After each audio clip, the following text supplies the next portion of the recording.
And welcome. Good to have you all here, and good to have you all watching on the internet worldwide.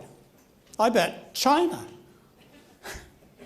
and Australia and New Zealand and Europe and Canada, and we're almost live all over the world. And thank you all for traveling such a long distance through adverse weather all the way to Santa Rosa, California to be with us. It will be well worth your time. Do you know why? Because this is going to be the best advanced study weekend we've ever had. Yes, it is. That's our plan. My name is John McDougall. For those of you who don't know or who were dragged here kicking and screaming, I am a real doctor. I'm a board-certified internist. I'm licensed to practice medicine in 5 states. I have an opportunity to help teach officially students from 4 medical schools. They say I'm a clinical professor, but students from medical schools all over the world come to us. And they learn about a kind of medicine that very few people know about or talk about, which is basic. And that is medicine based upon diet therapy, upon food. And I won't talk a lot about that tonight or probably even this weekend. And part of the reason is most of you already know. You know what the basic diet is that I teach, and you know what my philosophy is. Well, for those of you who don't. What I believe is that the human being has a diet, just like my cat Einstein, who I'm probably not going to talk much about this morning, or this afternoon. My cat Einstein has a particular diet. And when I used to have parrots, they have a particular diet. Kangaroos have a diet. Koala bears have a diet. Human beings have a diet. And that's the diet that makes them look, feel, and function their best. There must be a diet like that, don't you think? Yeah, there is a diet for human beings. And what I believe is that Mary and I and the rest of our very talented staff know pretty much what that diet is. It's a diet based on starch. That's food like corn and beans and rice and potatoes and sweet potatoes, with the addition of fruits and vegetables. And we teach you not to eat animal foods and oils. Now, if you die if you do, well, you didn't, and I know you did. The human body is amazing in its ability to survive.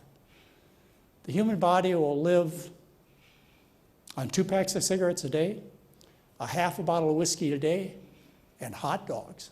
I've tested it. I know it will. But the question to answer is, how do you make the human being look, feel, and function its best? And that is accomplished by a starch-based diet with fruits and vegetables, a little sunshine, and a little exercise.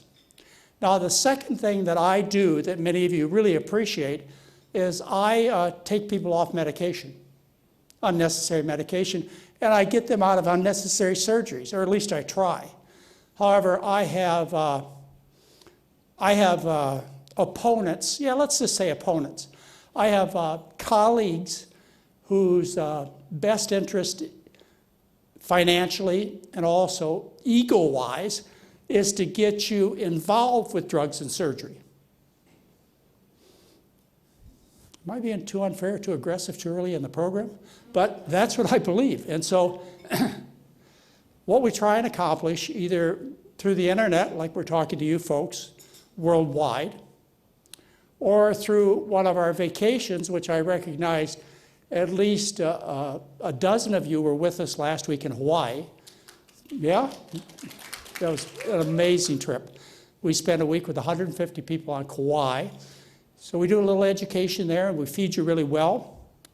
We have weekends called intensive weekends, where our whole staff gets together and just drums on you our message. That's one of these. This is called an advanced study weekend.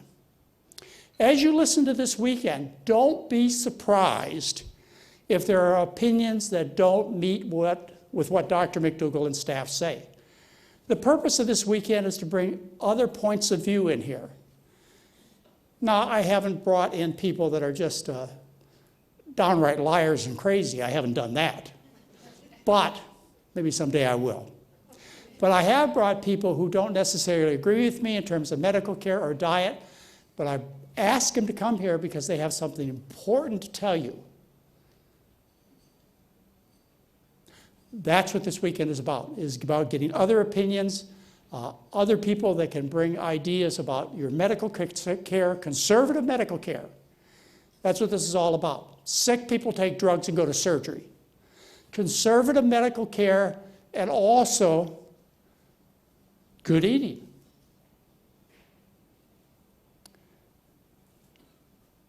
Other folks have different opinions about what those two mean.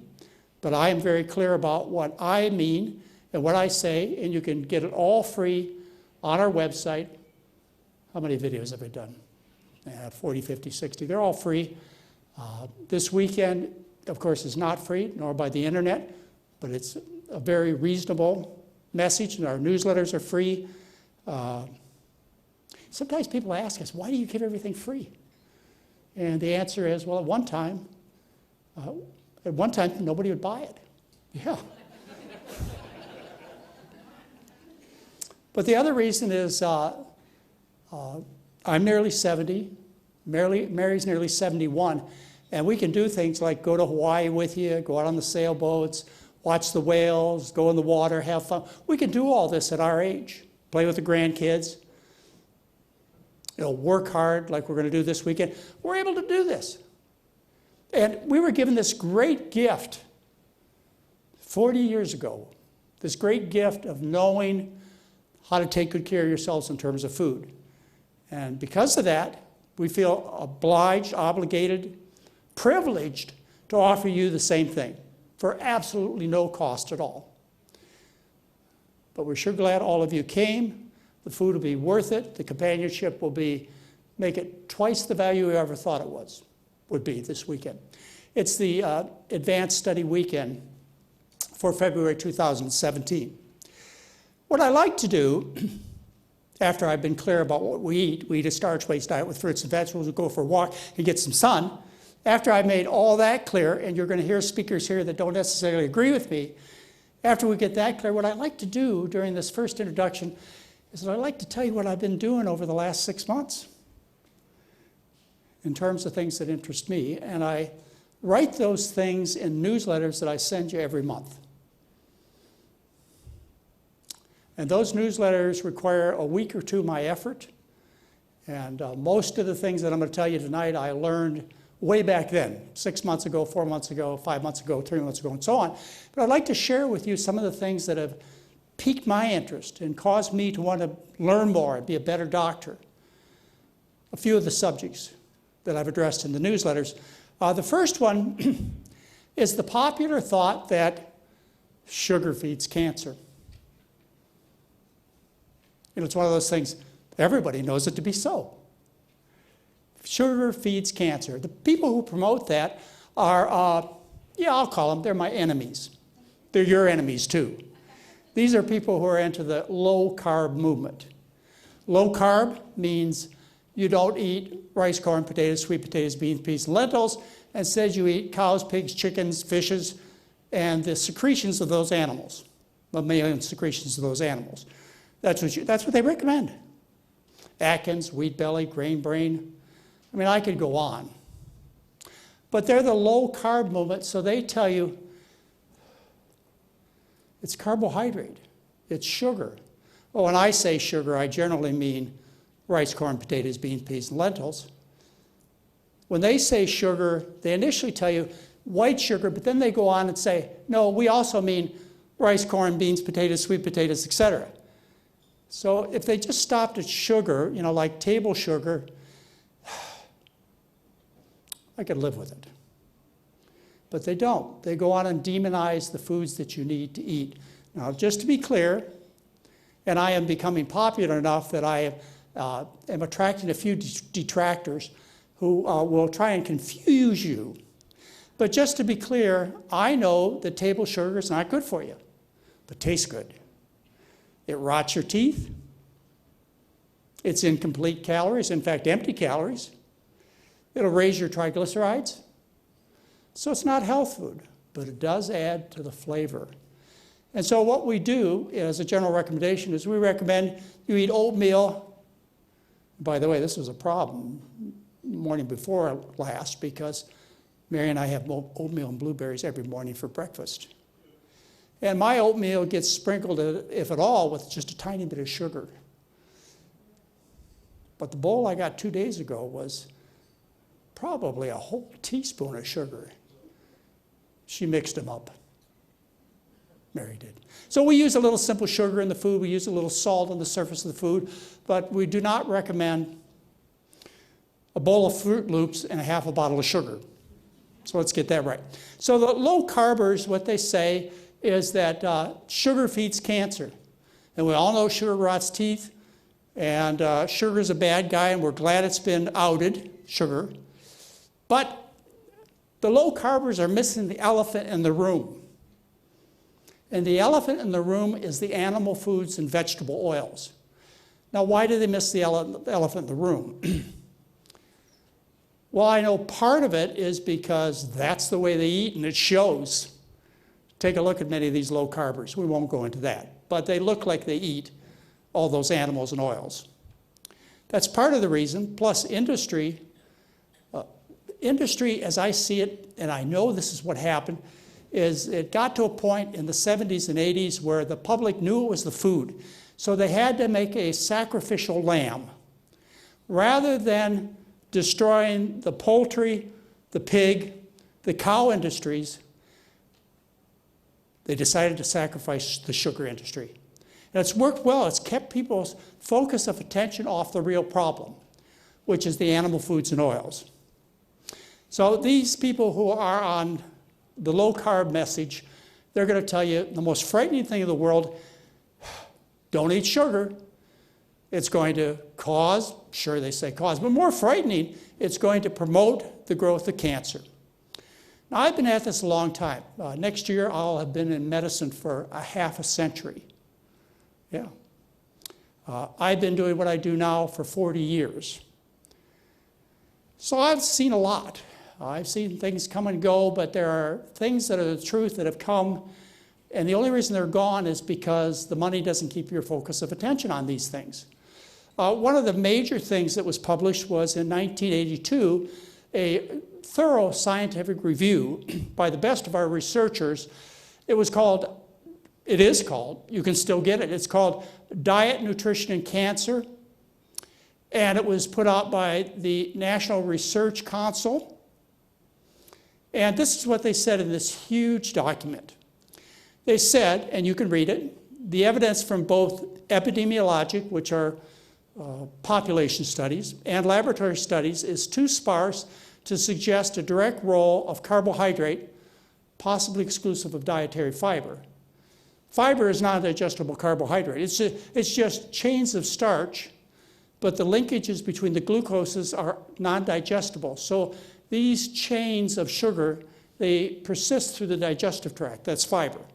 The ones that are digestible, the chains of sugar, called starch, amylose and amylopectin, they are what we think of as digestible carbohydrate. So anyway, the nutrition panel said, save for some dietary fiber, which is only present in plants. There's just too little evidence to condemn carbohydrates. Then they go on and say the committee concluded that of all the dietary components studied, the combined epidemiologic, in other words, population studies, and experimental evidence is most suggestive for a causal relationship between fat intake and the occurrence of cancer. That truth has not changed. If you would like to look at the evidence, and you start to try and support low carbohydrate diets, and you may be in that direction because you were raised on bacon, eggs, and cheese. If you want to buy into the low carbohydrates theme, the first thing you have to do is you have to look at the overall impact of low carbohydrate diets on people's health. Before we even get to the cancer, if I become Surgeon General, let's see, has he been picked yet or she been picked yet? No, I guess not yet. But it could happen in a couple of days. If I were appointed Surgeon General, then I would require all low carbers, before they gave a speech on cancer, heart disease, weight loss, etc., to show a disclaimer. They must, by law, under my rule, they must, by law, put a disclaimer out that says there are 4 major studies, only 4, major studies on the effect of low carbohydrate diets on the risk of dying and dying of heart disease and having a heart attack or a second heart attack. There are only 4. And if you want to look them up and you want to see the original studies, you go to my March 2016 newsletter, and all 4 of these major studies, there is no other one, all 4 major studies say that these diets increase your risk of heart attacks, premature death, and sickness. So anybody that gives a speech any place worldwide, and if you are listening to low carbers, that's what I'm going to do. You're going to be required to put a disclaimer in front of your talk before you go on and say anything about weight loss, etc. All right, sugar causes cancer. There are three levels of faulty thinking that cause people to do this. And if you start to read about sugar causing cancer, they will address all of these things for you, but incorrectly. They are not telling the truth, not just exaggerating, but I'd have to use a stronger word than that. First of all, epidemiologic studies, in other words, population studies, show populations that eat a lot of sugar have a lot of cancers. Here, for example, colon cancer. You see the worldwide population, you see countries like the United States and Canada and Brazil and Australia and New Zealand and Western Europe. They have high rates of colon cancer, breast cancer, prostate cancer. They also eat a lot of sugar. But as I mentioned, that's the scapegoat. It's not healthy. But what do these countries also eat a lot of? In the last 35 years, in Asia and Central America, they have doubled their intake of animal foods, that means dairy and meats, and doubled their intake of vegetable oils. So it's misinterpretation of the epidemiologic data. In other words, saying, yes, they eat a lot of sugar, but not noticing that they also eat a lot of pigs and cows and chickens and corn oil, etc. Industry had to do that. They had to have some sacrificial lamb. Otherwise, lamb, wasn't it? That's probably a poor choice. All right, so anyway, they distort the true epidemiology of what's going on. The dietary mechanisms that cause cancer, if you look at the different mechanisms and you do the scientific research, and by the way, you can have all these papers for free. You just go to my February 2015 newsletter, you just click on the links. You don't even have to look them up. But what you'll find is that all the factors we're talking about are tied to animal foods most directly. Like, for example, obesity. Obesity promotes cancer. Well, the strongest promoter of obesity is the fat you eat is the fat you wear. In other words, it's fat in the form of animals or free vegetable oils. The studies show that you discourage cancer growth when you cut out meat, when you cut out dairy, when you cut out things that promote growth factors, which are meat and dairy and other proteins. When you give up vegetable oils, then cancer incidence and the growth of cancer is slowed. There are cancer-promoting chemicals in these foods because they're high on the food chain. You know, you remember that story about bioaccumulation. You start with the crops or the seaweed or whatever that has low levels of these carcinogens present on the plant foods. The fish eats the seaweed or algae, or the cow eats the grass. These chemicals are fat attracted, fat soluble. They get sucked up by the fat. And so when you eat high on the food chain, you promote cancer. If you want to slow cancer, you eat low on the food chain. The immune system is enhanced in its cancer-fighting abilities by consuming plant nutrients. You grow the right kind of intestinal bacteria when you eat this kind of diet. There was just a meeting, big national meeting, about the microflora, the organism living in your bowel. And the key speaker was asked, when different diets were discussed, as to which diet grows the most optimal flora. The McDougall diet was the response. There are all kinds of ingredients in plants that slow the growth of cancer and prevent cancer. If you want to look up the papers, you'll find them in my February 2015 newsletter. But as the report in 1982 said, the evidence incriminating sugar is sparse at best, and incriminating fat in animal foods is huge. So they misinterpret epidemiologic studies. The second point that confuses people and the argument they use as to why sugar promotes cancer is based upon calorie restriction research. If you restrict food intake, calorie intake, then you will live longer and you'll have less risk of cancer and the cancer will grow more slowly. This is documented scientific fact. Hundreds of studies have been done on animals and people. We've had actually guest speakers here who have discussed their research in terms of calorie restriction and longevity and preventing disease. An interesting study published in the Public Library of Science Biology Journal, when they looked at calorie restriction in fruit flies. This has been extended to other animal studies, but fruit flies doesn't get anybody upset. You don't want me to get into any disagreement with those of you who, as I do, strongly believe in animal rights. But fruit flies are okay, I think, to talk about. When they studied fruit flies, they found it wasn't calorie restriction that was the main issue. It was restricting fats and proteins. Yeah. And being hungry sounds terrible, doesn't it?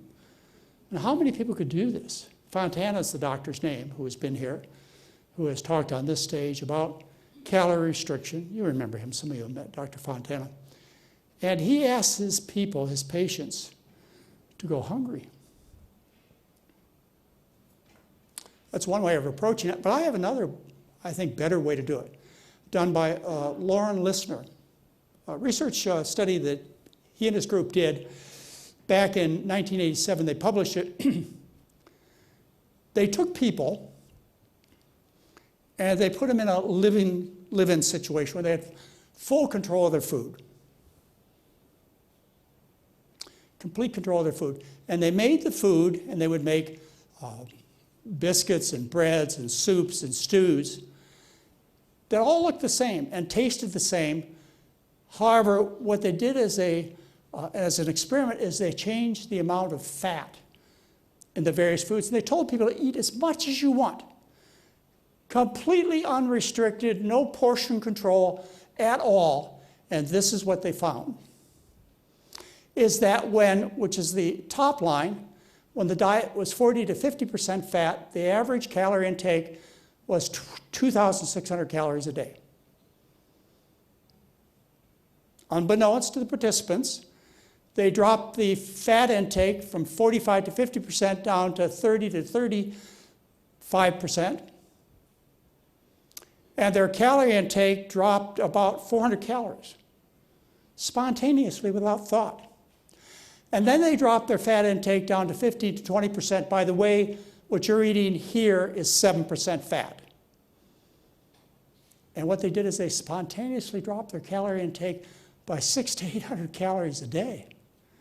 Now that's calorie restriction I can live with, rather than being hungry.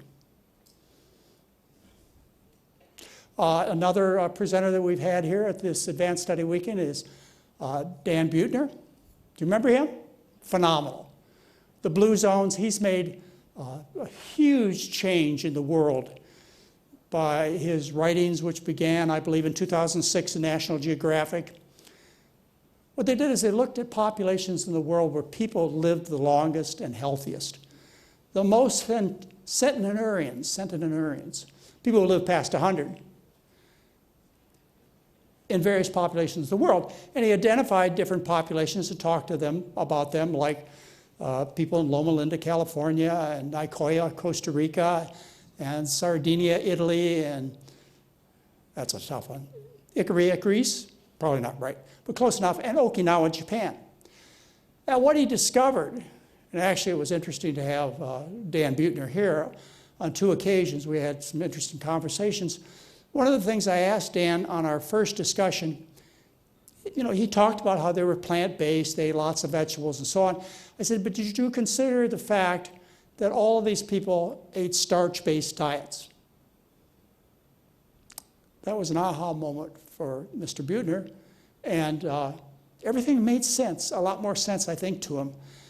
When you focus your thinking, instead of eating lots of broccoli and cauliflower, you're eating lots of sweet potatoes and rice and so on.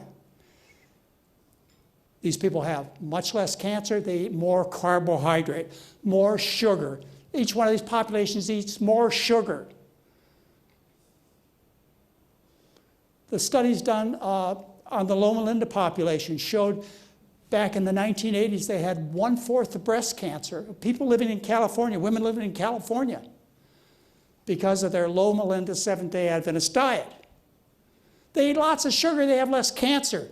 And wherever you look in the world at this relationship between sugar intake, corn, bean, rice, potatoes, sweet potatoes, etc., and breast, colon, and prostate cancer, etc., you find the same relationship. So how does sugar feed cancer?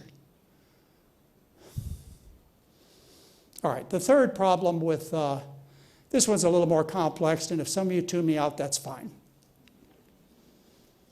But the third argument they use is based on research done by Otto Warburg, which was published in Science in 1956, but which was done back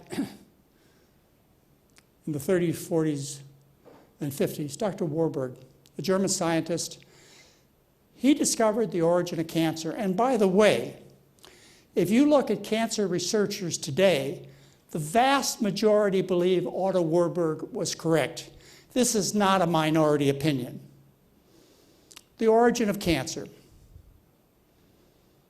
Now, what Dr. Warburg discovered through his various research, and you can go into detail on this, is he discovered that normal cells, non-cancerous cells, have an ability to gain energy by using aerobic metabolism.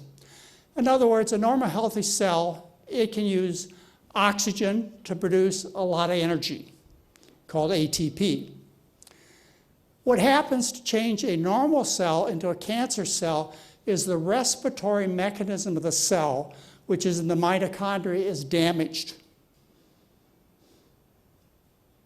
Otto Warburg's theories are accepted by the vast majority of scientists.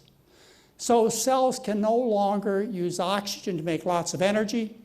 Instead, they do something called fermentation or anaerobic glycolysis, which is very inefficient, and they do it only because their respiratory mechanisms have been damaged. How have they been damaged? Well, environmental chemicals, that would fit. Yeah, that's one possibility, sure, environmental chemicals. But this is, there's another whole part of this theory, not theory, but truth in laboratory experimentations, is that Dr. Warburg could take in the Petri dish with a bell jar, which could change the oxygen presence or concentration for these cells. He could turn normal cells into cancer cells just by depriving them of oxygen. Yeah. So that's a way of damaging the respiratory system, and the efficiency of cell respiration is to deprive the cells of oxygen. Well, here is the way that people chronically deprive their cells of oxygen. It's by what they eat. When you eat high-fat foods, if you look at the first frame here, what you're looking at is a blood vessel that has individual red blood cells flowing, bouncing off each other, not sticking together. And then you feed one high-fat meal. And what happens is these cells, which have a natural tendency to repel each other, they get coated with fat. And so instead of bouncing off each other with free circulation, they start to clump together. It happens within minutes. And they continue to clump together and sludge, and the sludging continues for 6, 8, 10 hours until the circulation is severely impaired. If you are a nurse or doctor, you know about an oxygen measurement that we do every minute in the hospital, where we do an arterial stick and we look at the oxygen content of the blood. And what is found is after a single high-fat meal, the oxygen content of the blood is dropped about 20%. Remember Otto Warburg said that the difference between normal cells and cancer cells is the kind of respiration they do, and the way to deprive a cell of oxygen is to just eat the typical American diet. And so here you have chronic, peripheral, cellular, relative hypoxia occurring throughout the body. Let me show you a video done by one of my mentors. This is the circulation prior to any meal. And you see the cells, they hit, they bounce off each other, everything is as it should be. The oxygen content is 100%. These are animal studies, but I'll show you the human in just a minute. So you feed the fat, coats the cells, they hit, they stick together, they clump. The oxygen content, PO2 drops 20% in human beings. And this sludging continues and continues and continues. The typical American eats one high-fat meal after another, so this happens 2, 3, 6, 14 times a day. And by the way, I want you to listen carefully, is vegetable fat causes more severe sludging that's more prolonged than animal fat does. We're talking about corn oil, flaxseed oil, olive oil, causes more severe and prolonged sludging than does animal fat, lard, etc. So the circulation finally returns if you don't do that again. This is work done by a friend of mine, Mike Friedman. He's died, but he used to be a friend of mine. And what they did is he and other researchers, Peter Coe was another researcher, and a guy named Williams. It's been published over and over again.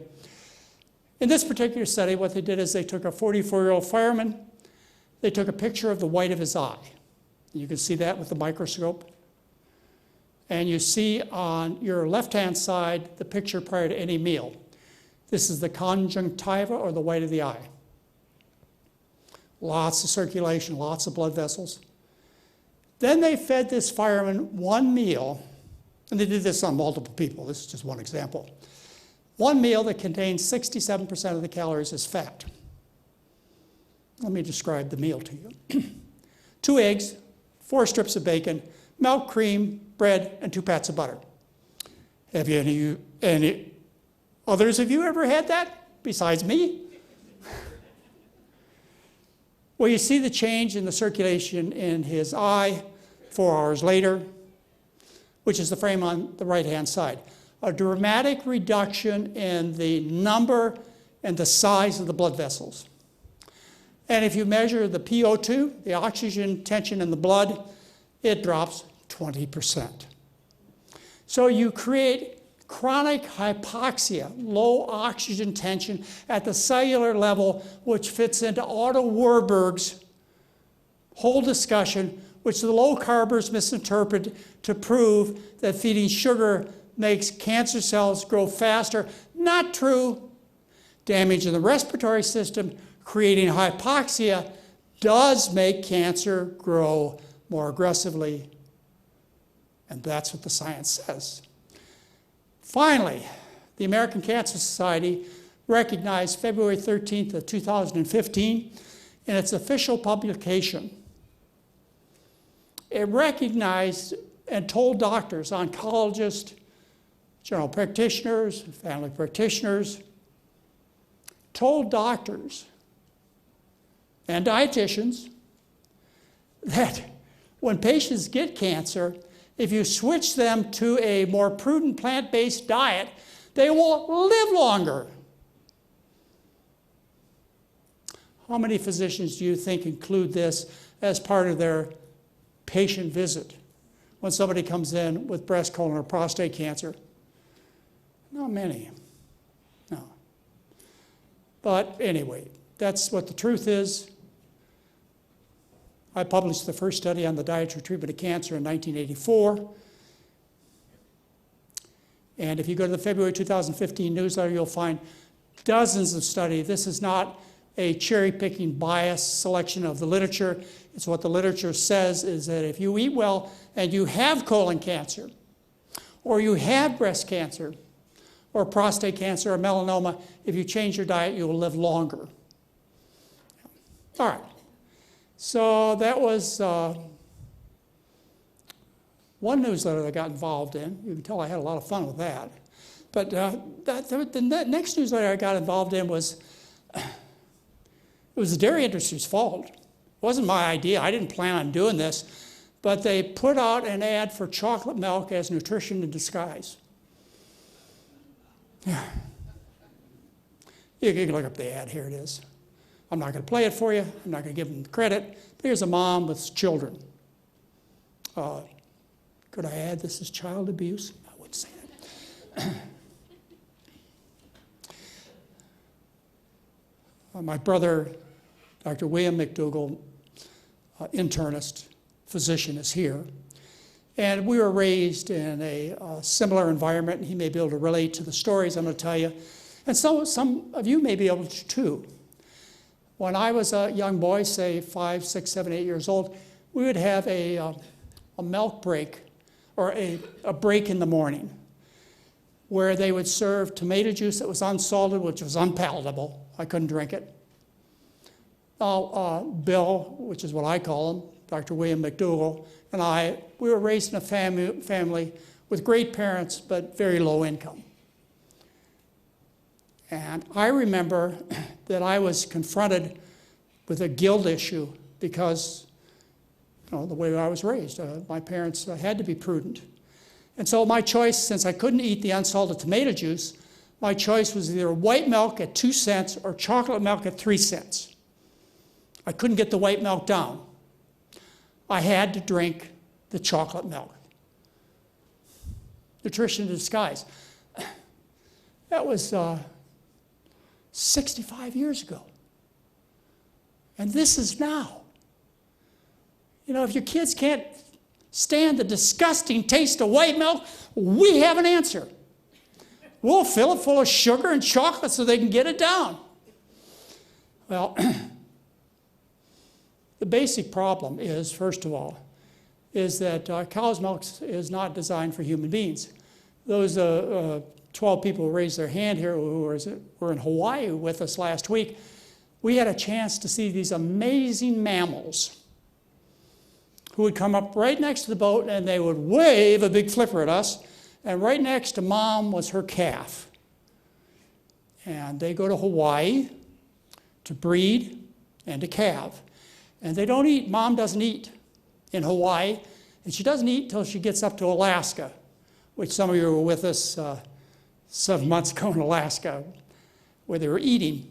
But that milk designed for that mammal was ideal for that calf, so that calf and Mom could make the journey all the way from Hawaii to Alaska. It's ideal, but it's designed for a calf whale. It's the same thing for cow's milk and human milk and dog milk. Well, let's just look at the protein content. I'll show you the difference. I should have looked up what whale milk has for protein. I didn't. You can. Human milk has 1.2 grams of protein for every 100 grams of milk. The human being doubles in size in 3 to 6 months. Slow grower, becomes an adult at 17, or is supposed to. A cow grows more than 3 times as fast and has 3 times as much protein to support that growth. And a dog, about 7 times as much protein, doubles in size in 8 days. And a rat, which doubles in size in 4.5 days, requires a lot of dense nutrients, including protein. And so the rat pup milk contains 11 times more protein than does human milk. It's supposed to.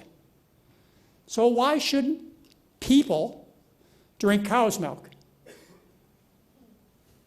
Because it's designed for cows.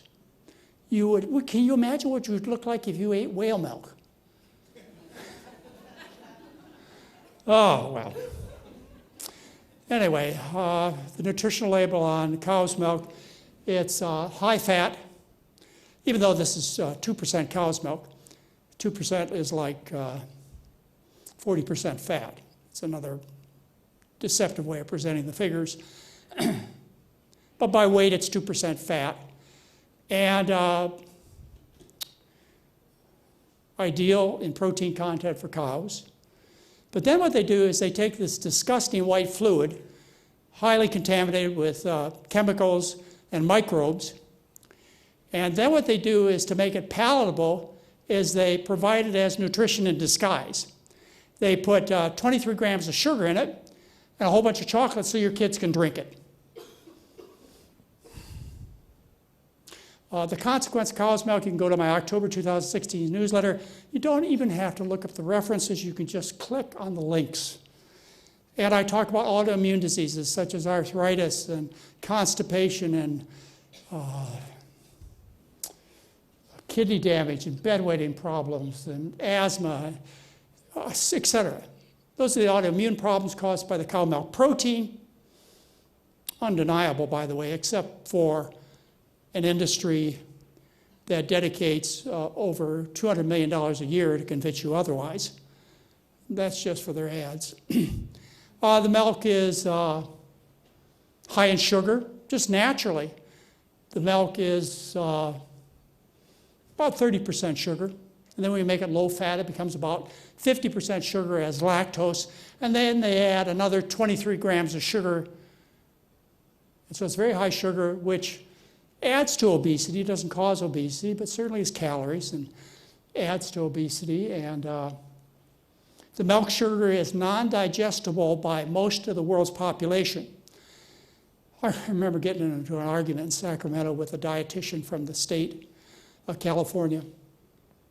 And she criticized me for telling parents and physicians and dietitians that it was harmful to feed children or adults cow's milk. And so she came up and challenged me. There happened to be an Asian woman and a black woman standing next to me. And I said that we in California have laws against racial bigotry. And I'm going to report you to the California Board of Health because you are recommending dietary advice that is racially bigoted. And the black woman, 90% of her particular race, and the Asian woman, about 60 to 90%, they can't digest milk sugar. It's called lactose intolerance. So I told her that she has been being racially bigoted in her advice. She didn't like that.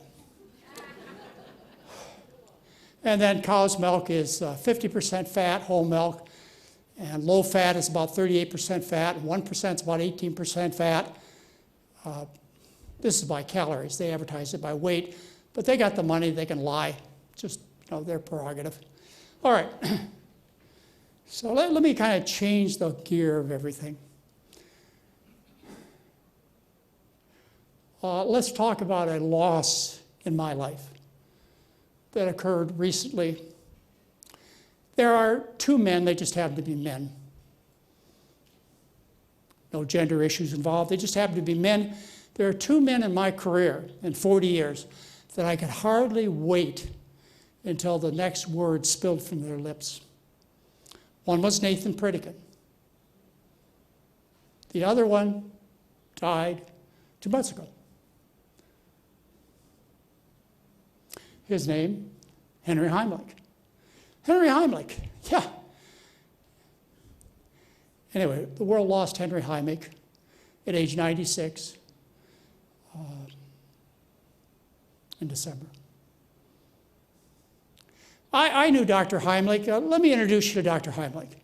I'd like you to meet my good friend, Dr. Henry Heimlich.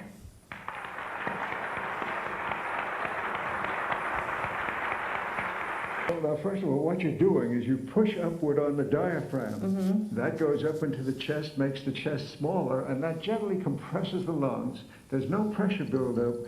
It's just a flow of air. And that carries out what the Heimlich maneuver is for. It carries with it either the foreign body, the food, the water out of the lung and drowning, or the mucus out. Or the toy. Or the toy. I have a exactly. child. You So- put your arms around the choking or drowning person. Mm-hmm. You feel for the bottom of the rib cage, and you make a fist. And look at this nice knob on the thumb side of the fist. You put that just above the belly button, lower than most that's people lower think. than I thought. Right. I thought it was higher, but then you No. could break a rib if you didn't go so low, That's right? correct. Okay. And it wouldn't do as much good. This is fun. I kind of like it. But your husband is here. You then press in one motion, inward and upward, like so. And that causes the flow of air, which carries away the object. There's no pressure buildup, you see, just the flow of air. So there's no pressure inside the lung. Does it ever not work the first time? Does someone ever have to do a second? Absolutely. A second pull? Right, mainly because they haven't done it before usually. And you get scared. It's a And you- panic situation. Correct. Yeah. And you must learn to do it in the lying down position because people are unconscious or drowning and you're using it. Again, the person just lying on their back and you kneel across their thighs and you press in the same place. Do exactly the same And it'll thing. come right up, just Right like the now, water. children save their parents that way. The youngest child to save another child, by the way, was 4 years old. And they can save them even if they can't reach around because they use their body weight and And they press can in. just push right in. Any Yeah. precautions? No, basically, Real you safe. just do it. Okay. So there's a whole story that goes along with this. And Henry Heimlich, as you've probably gathered, not only was he my mentor, but he was my friend. And we shared many things, and you can read about this. It's all on the internet. But this simple maneuver to save people from almost dying from cafe coronaries and from near drowning. This simple maneuver, cost-free, was fought by the American Heart Association and the Red Cross. They continued. There was a slight change in wave at one time, like when C. Everett Koop came out and said, "Stop this. You must do the Heimlich maneuver." That was a bad day for the Red Cross, the American Heart Association. They had been recommending that what you do is back slaps, which they do today. They'll tell you if somebody's choking or drowning, you first give them several back slaps. If that doesn't save them, then you do the Heimlich maneuver. Well, what Dr. Heimlich had told me then, which is true now, is that no one has ever been saved by back slaps. As a matter of fact, back slapping causes the object to be further lodged in the trachea airways. C. Everett Koop said, "Stop it." Now, the Lifeguard Association used to teach the Heimlich maneuver for near drowning. And the way Henry, and by the way, I never called him Henry, it was always Dr. Heimlich. What Dr. Heimlich told me is this had been going on for a long time. He said the way that the lifeguards save drowning victims is they would go out in the water and get them, throw them over to their shoulder, and run up the beach, and the water would come out of their lungs. And I said, well, that's probably like what I was taught when I was a student. You do, you push on the back and then you go pull on the arms. He says, yeah, that'll get the water out of the lungs too, John. He said, but what you have to do is you have to get the water out of the lungs. No matter how much CPR, no matter how hard you blow into somebody's lungs, if they're full of water, a liter or so of water, you can't save them. Does that make sense? Right now, the Red Cross, the American Heart Association, tell you not to do the Heimlich maneuver for near drowning. Tell you to do back slaps. In other words, like then, as Dr. Heimlich and I would discuss, they are killing people. Now, why would they do that? Well, if they admitted that back slaps kill people, and that's what they've taught for decades, then they'd have to admit that they were killing people. That's too hard for a lot of folks to do, is to say you're wrong. So it was primarily egos. I don't know that any money was involved. And they're back now, by the way. They teach lifeguards to not do the Heimlich maneuver, that you should not do the Heimlich maneuver, for somebody with a liter plus of water in their lungs. You should just blow into their water-filled lungs. Bizarre, huh? Anyway, Dr. Heimlich, he was right here on stage. This, by the way, is when I started filming advanced study weekends. It was when Dr. Heimlich stood here, same audience, no cameras. And I walked up to Dr. Heimlich and I said, you know, you must have been filmed 100 times. He said, nobody has ever filmed me, John. I said, that will never happen again. And so I began with the next advanced study weekend fully filming every presentation so that we didn't lose history. Anyway, Norman Vincent Peale, you know, the power of positive thinking, yes. He said Henry Heimlich saved the lives of more human beings than any other person living today. In two ways, not just the Heimlich maneuver, but something else.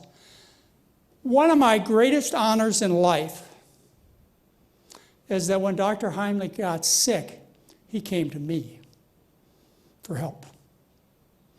He attended my program in 1992. He died at 96. You could do the math. What's it, 25 years? Whatever. I'd like to think I helped him get those extra years. Yes, I would. So here's Dr. Heimlich standing on stage. If he'd have been here right now, he'd have given every one of you that kind of hug. He was that kind of a man. The first thing Dr. Heimlich was known for, and there have been 4 million of these at least sold, probably 10 million. But the last data I have is 4 million. And whenever we are in war times, which seems to be always, on the battlefield, soldiers are shot and, of course, die. But most with chest wounds died because they couldn't get to a hospital. So they'd have an open chest cavity and they couldn't breathe. You don't have any hospital setting, ventilators or anything to save these people, these men on the battlefield, and nowadays women. You have no way to save them. And so what Dr. Heimlich invented, and I say the last time I looked, there were over 4 million. They're probably, considering the state of the world today, more than 10 million sold, is the Heimlich chest valve, which is based on the fart whistle. You know, your grandkids or kids, you know, they have this little thing, they make this noise, yeah? And the air goes out, and then the rubber part collapses so the air can't go in. And so what they do with this chest valve is you have a wounded soldier on the battlefield. You patch up his or her wound the best you can, and then you take a fart whistle, a Heimlich chest valve, and you stick it in their chest, and every breath they take reinflates the lung. So that's one of the reasons Henry Heimlich has saved more lives than any human being living today, or in the 20th century, because of the Heimlich chest valve. The other reason is because you really need to know this maneuver. And you need to not listen to the bad guys, the liars. You got to stop doing this for your sake or your family's sake. All right, the bad guys. So I'm going to be talking about the bad guys on Sunday, about the diabetic industry bad guys. But as I was preparing for this evening, I ran across something I wrote 7 years ago. I'm not great at reading, but see if I can get this through. Recently, while on vacation with our 2 grandsons, ages 3 and 6, we came across a crime scene with 2 police cars, 4 officers, and 1 bad guy. The boy's first question was to me, "What did he do, Grandpa?" I told them I didn't know what the bad guy did. Next, they asked, "How can we tell he's a bad guy, Grandpa?" I answered, "Because he's in handcuffs." They continued, "He doesn't look like a bad guy. His face looks nice, and his clothes are clean." I explained to them that you can only tell who the bad guys are after they are caught. Before the discovery of their wrongdoings, they looked just like good guys. And most of them even believed themselves to be good guys. Finally, my grandsons wanted to know if the bad guy was going to hurt them. But I assured the boys, the bad guy won't be able to hurt anyone if the authorities do their job.